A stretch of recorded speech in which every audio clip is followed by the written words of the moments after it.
Hello, everybody. Scott Golden here with the Golden Opportunities Coaching YouTube channel and the Pro Wrestling Logic YouTube channel. This is the Impact Report for the Rebellion Show 2022.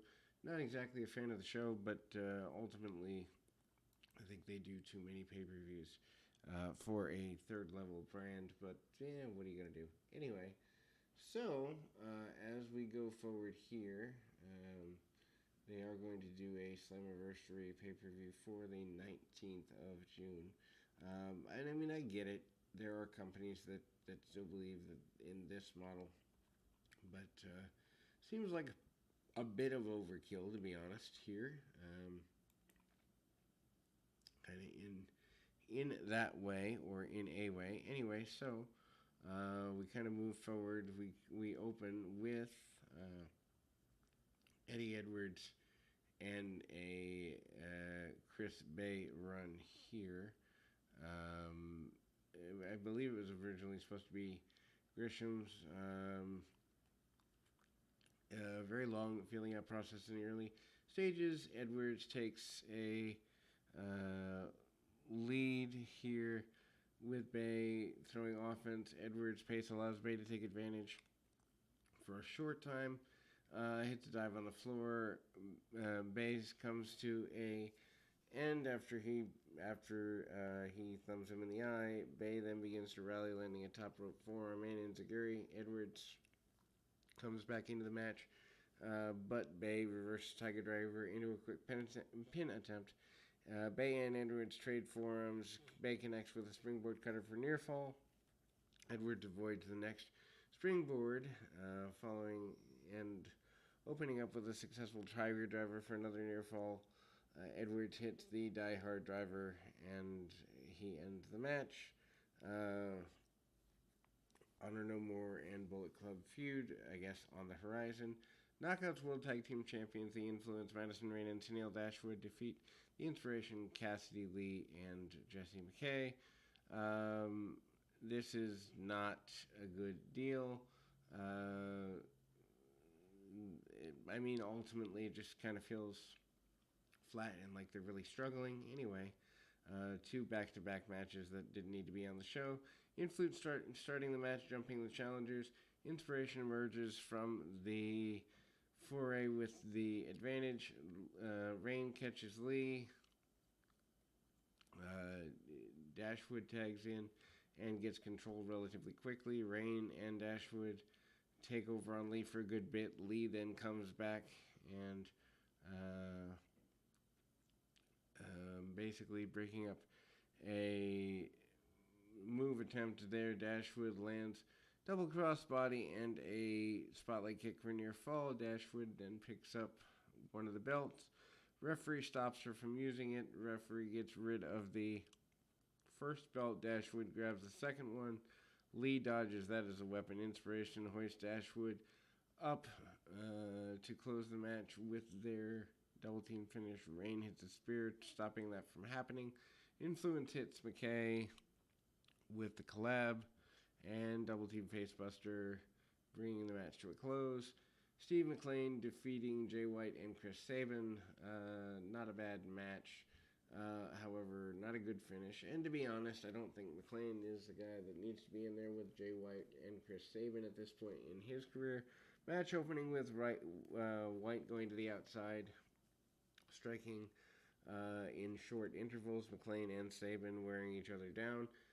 Sequence of outside offense and then a bunch of dives. McLean turns attention to White. McLean takes complete control, diving White onto the apron and onto the floor. Sabin then interrupts McLean's offense, which backfires in the short run for him. And then hits a brief opening, landing a suplex on the arena floor. White then continued making advances against both men in the ring. And then, after White's control, Sabin then lands a quick double crossbody, resetting the match. All three men trade moves and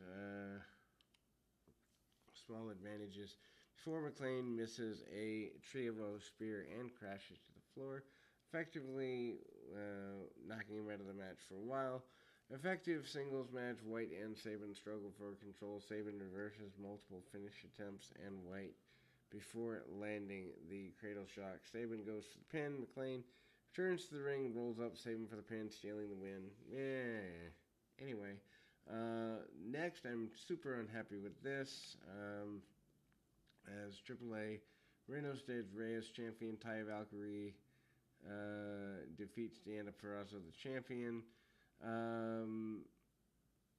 And then Valkyrie starts the match with a crossbody and dropkick, establishing a quick lead. German suplex from the top, and Valkyrie sets up Ring's post spot, but Purrazzo reverse taking control of her for the first time. Valkyrie escapes the submission attempt, but Purrazzo maintains control with a leg sweep into the corner. Back in the ring, Purrazzo lands a standing moonsault into the armbar, forcing her opponent to the ropes.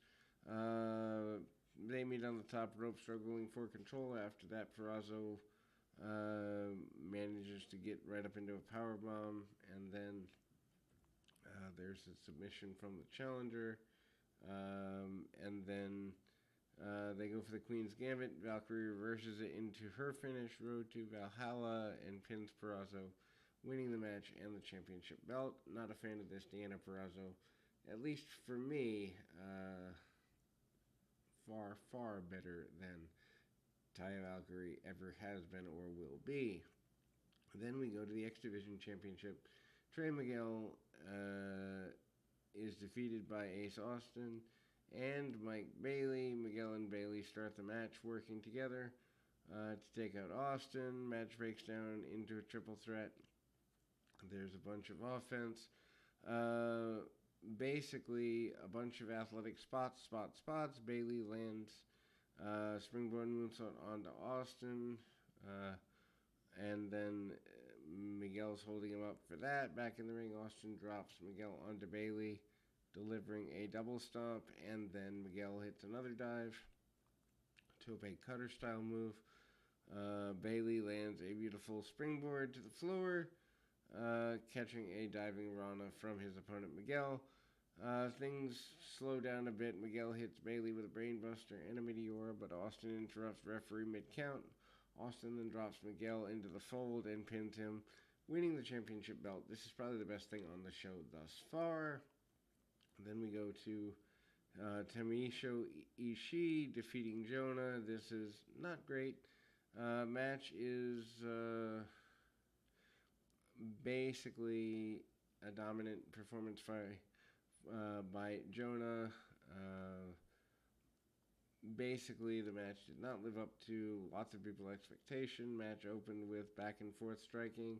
Jonah leaves to take control, working over Ishii on the match slowly, picking him apart with a bunch of strikes and drops. And basically, Jonah is in control the majority of the match. After a struggle, Ishii lands quick suplex and opens up Jonah's offense for the first time. Ishii lands big lariats, and Jonah ignores those. Jonah hits Jonah bomb, lariat and a spear before missing a top rope dive. Ishii answers with a basement lariat and a brainbuster, leading to a victory via pinfall. Eric Young and Joe Doring defeats the Impact World Tag Team Elimination Challenge match. Way too many teams in this, and it really feels like a everybody gets on the show type deal. Anyway, that's what wrestling has become. Everybody gets to play. 8 teams, 2 teams start the match. After each team is eliminated, another team enters the match. Whole thing is fine, just takes way too long. Brian Myers and Matt Cardona, the major players, eliminate Jordana Grace and W. Morrissey. Grace opens the match with a flurry of elbows and a suplex on Myers, leads to Cardona and Morrissey entering the match. Morrissey continues to further using speed. Chelsea Green allows Myers and Cardona to single out Grace, scoring a quick pin.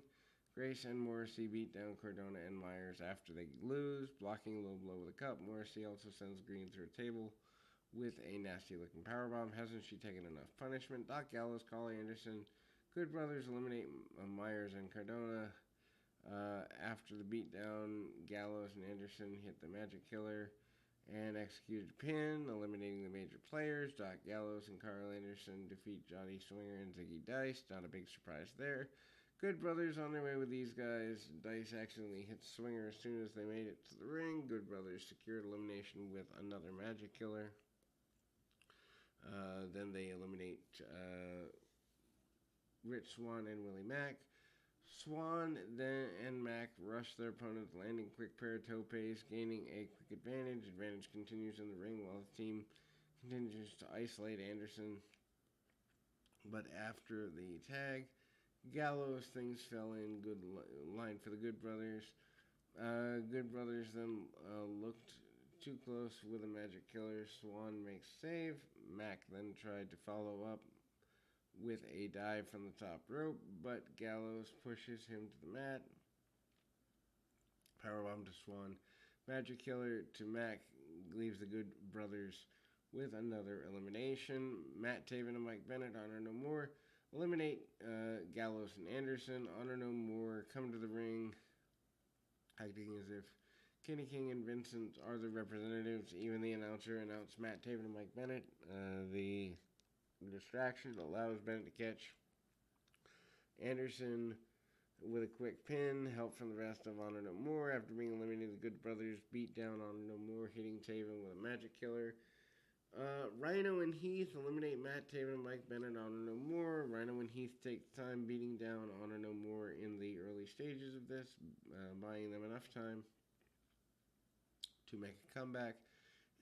Even after the Good Brothers beat down, Honor No More is looking to close. Rhino then stops a protein pack and a gore and a quick pin, marking the elimination. Eric Young and Joe Doing Violent by Design eliminate Rhino and Heath. Violent by Design Paint by the Numbers tag match. Lots of heat on VBD, and then they get help along the way. Babyfaces are shut out. Reversal by Eric Young, followed by a pile driver and a pin, scoring the final elimination. Let's see. Tasha Steelz defeats Rosemary. Match opens with Rosemary for the Impact Women's Championship. Rosemary takes the early lead. Rosemary sends Steelz to the outside. Havoc is accompanying Rosemary to the ring. Puts her hands on Steelz, and there's ejection. Steelz takes controls after that. Then Steelz works over Rosemary on the mat for a little bit of time, losing control. Rosemary bites her backside. Rosemary and Steelz then work through awkward back and forth sequences that doesn't really get anywhere. Steelz hits the Stratisfaction, and then Steelz distracts the referee, allowing Savannah Evan to accompany her to the ring to get a drop on Rosemary.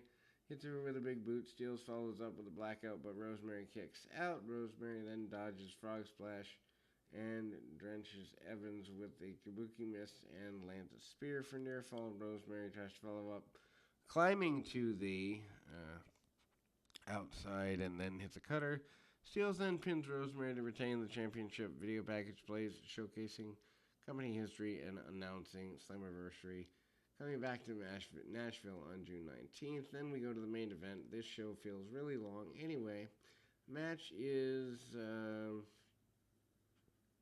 decent deal. Alexander wrestles Moose on the mat early for the Impact Championship, establishing control. Moose goes to the floor, slowing things down. Alexander's advantage. Alexander takes the fight back to the outside. Alexander acknowledging his family on the outside. Moose then hits control, lands a bunch of strikes and a toss, and goes for the same as well over one too many times. Alexander then retakes the lead. Reversal, driving Moose into the ring post. Moose then withstood the rally, slamming Alexander into the barricade. Moose then blocks the C4 spike before destroying Alexander. Spinebuster from the top rope. Moose tries crossbody from the top. Alexander catches him with an ankle lock, forcing a rope break. Following the rope break, Alexander challenges Moose to a strike battle, and that goes very, very well for both guys. Alexander comes out of that ahead. Alexander powers through. Heavy offense from the Moose. Moose then works over Alexander in the corner, getting a near fall after a superplex. Moose then tries to spear. Alexander catches him with a Styles Clash and goes after another ankle lock. Moose then escapes, pulls off the turnbuckle pad. In the process, Moose drops Alexander into the exposed buckle and hits a spear. Alexander kicks out of that, making him the first person to ever kick out of Moose's spear.